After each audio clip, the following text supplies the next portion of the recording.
చాలా టఫ్ ఉంటాయి. 1 month ఢిల్లీలో చేయిస్తారు. సో అట్లాంటి సెలెక్షన్స్ అంతా ఉండాలి అంటే you should be very strong position.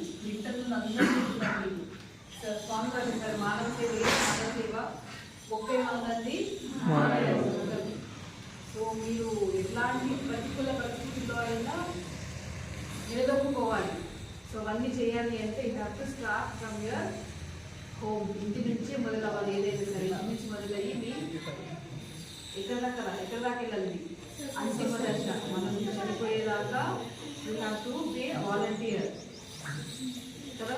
First మీరు మనం పరిశుభ్రంగా ఉండాలి. మన పరిసరాలని పరిశుభ్రంగా ఉంచుకోవాలి. అప్పుడే అందుకే పరిశుభ్రం ఇంటిని చూసి ఇంటిని చూసి రూపం చెప్పచ్చు. దాన్ని బట్టి వాడు ఇంటి ఇల్లాలని చూసి చెప్పచ్చు. ఇల్లు చూసి ఇల్లాలో ఎంత బాగా పెట్టుకుందో